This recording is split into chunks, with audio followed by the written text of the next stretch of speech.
Hi, everyone. Thank you for having me. So, how's everyone doing today?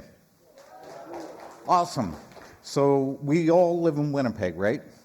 So, I just want you all to understand that when we step outside every day, we could slip, fall on the ice. What happens then? We go to the doctor. We get that little white pill. What happens after that? 4 out of every 10 people get addicted to it. And that leads down this path. But we'll talk about that later. I grew up in Vancouver with a single mom and one brother, Beej. Amazing people. I love my mom. She was a wonderful lady. Unfortunately, she suffered from addictions. And raising 2 very, very rambunctious young boys on her own, that did not always, that was rough for her. Understandably, I love my mom. But there are times when things weren't so good. We were locked in our bedrooms when Mom would get drunk or high, and my brother would escape, and then he'd let me out. We'd go in the basement. We didn't have any money. We loved Star Wars, so we would sword fight with actual knives in the basement. We both got a few scars. So life was a little tenuous there. At age of 6, I believe, I went to my first foster home with my brother. It was not a good time. Discipline for 2 young rambunctious kids that would do normal things like occasionally cuss, break things, wrestle too hard, or just in general be a little bit of an annoyance, was met with severe beatings. We would spend our nights a lot of times in dog crates because they had 2 big dogs, and that's how we were punished. It wasn't too fun. After that, we went home for a bit with my mom. She was sober. It was amazing. But then she fell off again.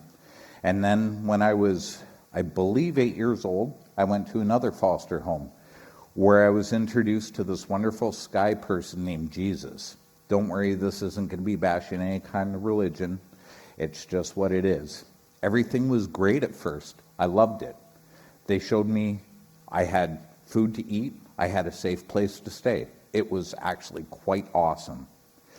Then, unfortunately, after that, after a year, my social worker decided to send me to a group home in Vancouver, BC, where I learned about rock and roll and all sorts of awesome stuff. I let my hair grow long. I loved it. I was finally beginning to see and figure out who I was as a person on my own.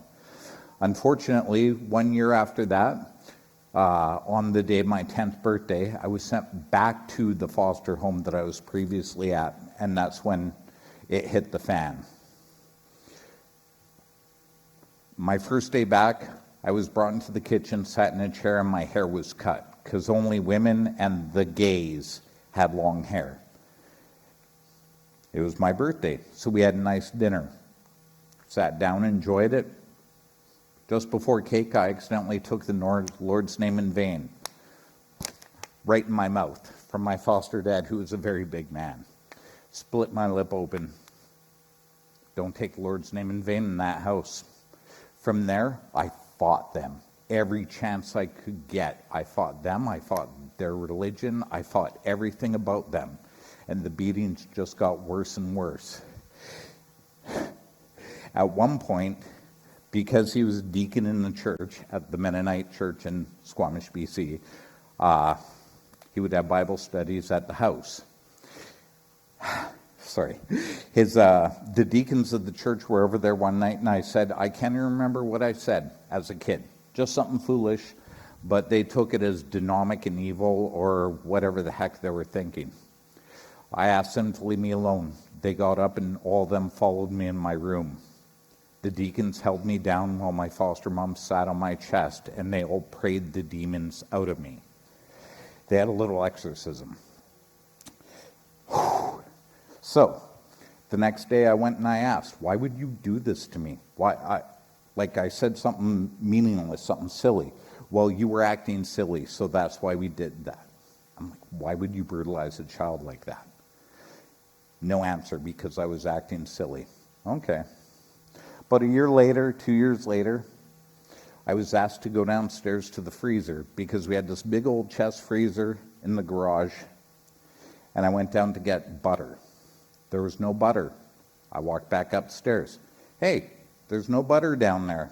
Yes, there is. You're blind. You're an idiot. You're stupid. Go look. Go look. Open your eyes. I went down again. No butter. Went back upstairs. There is no butter in the freezer. My foster dad had got off work by that time. He was about 6'3", 260 pounds. He worked at a logging mill. He was a foreman. He still had his work boots on. He sent me down this time, and he followed me, clipping my heels. Every step I took, cutting him, making it bleed. I was a little annoyed. We got down to the freezer. No butter was in that freezer. On our way back up the stairs, I don't know why, but he kept clipping my heels. And at that point, I had bloody well enough. And I turned around and I punched him twice in the face, breaking his glasses. I was a little kid. That was the first time I'd ever full-on decked someone. It was the best feeling of my life. It was amazing. From there, I moved into a different foster home. Lovely people named Sue and Jerry Dirks. They took me in, their family. They showed me love. They showed me compassion. They were extremely religious, but they were the other side of it, that just wanted to love people. By that point, no. I had rejected their love. I had rejected everything. I ended up going to a group home in Vancouver again. I lasted maybe 1 month, half a month, I can't really recall, and I said enough. And I went down and I went to Hastings and Granville Street. There, I found my true family. In the midst of these people that had been thrown away, these drug users, these addicts, these people that were worthless, that society had just chucked away, they took me in. They taught me love. What the heck? A bunch of homeless people taking this little tiny kid in, showing him love, respect, compassion, and most importantly, yeah, they taught me discipline. I needed that discipline. I needed to straighten up because they knew if I didn't have that discipline in my life, I would be dead. The streets would kill me. From there, I worked as an exploited youth, doing dreadful things that I'm not going to talk about here for money, for food, for my drugs. I got addicted to heroin. It was not fun. I traveled all across North America, hitchhiking. By the time I was, I'd say 17, one day when I was, I believe just before my 19th birthday, I woke up. I looked in the mirror in my hotel room and I said, damn, you're about to die. You got to change. You have to do something or you're dead. So what did I do? I packed up my bag, had a little thin sleeping bag and a jacket. I gathered up all the heroin I could. And guess what? Middle of winter, I hitched out to Winnipeg. Minus 40 weather. High on dope. I slept outside of a church on the perimeter in the corner under a tree for a week. I don't know how the heck I survived. Once my dope was gone and I couldn't take it anymore, Creator, God, whatever is up there, sent me to Main Street Project. I do not remember how I got to Main Street Project, but I got there. I went through their detox program.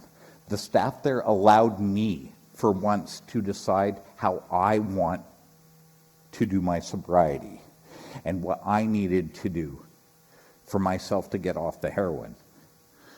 So I went through their detox program. I went and stayed at Mainstay, their housing program, which is absolutely amazing. After that, I don't know, a lot of you are kind of young, but the older people might remember the old Jack's Hotel on Main across from Salvation Army. I knew the owner. I went and stayed in a room there for, I think, 6 months. I got a job at Club Regent Casino. It was my first actual job. I started washing dishes. From there, I learned how to cook. I became a chef. I became a pretty darn good chef. But that wasn't enough. So for the last, since then, I'm 44 now, so y'all do the math. I've been working all across North America in different cities, Canada, in different cities, and working with my family who are unsheltered. It's absolutely amazing. I love it. When I moved here, At Club Regent, I met my family, my other family, the Friesens, a nice little Mennonite family. Their son worked at the casino with me. They took me in. They're my family now. I call them mom and dad. I call them brothers. They're mine. Blood doesn't mean anything when you have people like that on your side. I have an amazing wife who's right there in the front row videotaping me. These things I shouldn't have, because I should have been dead 100 times over in my life. I should not be here standing, and I still don't know why I'm here. But I'm here. And I'm here to fight for my unsheltered family. And I'm here to be with them in any way I can. About 5 years ago, I came back to Winnipeg because I went to Surrey, BC, and because I wanted to get back to my family out there. So I worked out there. We actually housed almost every unsheltered person in Surrey, BC when I was there. So I was like, holy heck, I want to bring that back to Winnipeg, because Winnipeg's given me so much. Winnipeg saved my life. I love this city. It's beautiful. So when I came back here, I noticed something. There's no bathroom anywhere. So with a lot of help and some people who helped me down the road, the city agreed and opened up the Amoowigamig public washroom, which is that big, beautiful tin can located on the lovely Thunderbird house property on Main Street. Thank you. Big claps. It's amazing. Since May, we have served almost 30,000 family members. 30,000 came in, used the washroom. Not only that, they get safe supplies. They can talk. We have housing resources. We've housed 20 people so far. It is absolutely a dream of mine. But that's not really the message I'm trying to give today. The message I'm trying to give is hope. So I want everyone here to do a little exercise. Think about the worst, most horrible experience that you've ever experienced. Close your eyes and do it, please, if you want. Now, when you were experiencing that, in the back of your head was a little voice, I guarantee it, in almost all your heads, saying, you will get through this. This will get better. You are powerful. You are not weak. We need to listen to that little voice, because that little voice is hope. The world likes to talk to us and tell us about hopelessness. Oh, hopelessness. No. In my opinion, I've never once seen hopelessness. There's no hopeless situation. We can get through it. You can get through it because you're powerful.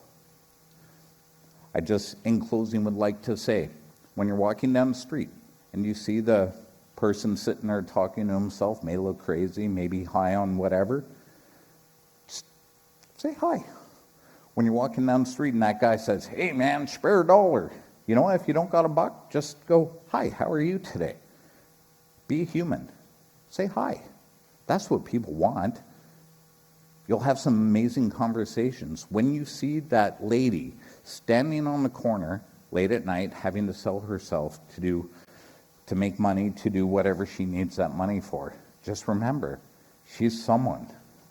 When you see that young kid sitting on the side of the street, that little boy, old nasty and kind of like what I looked like back then, say hi, talk to him, because you never know. 24, 25 years from now, he could be doing a TED Talk in front of you guys. Seriously. Thank you all. I'm Jacob.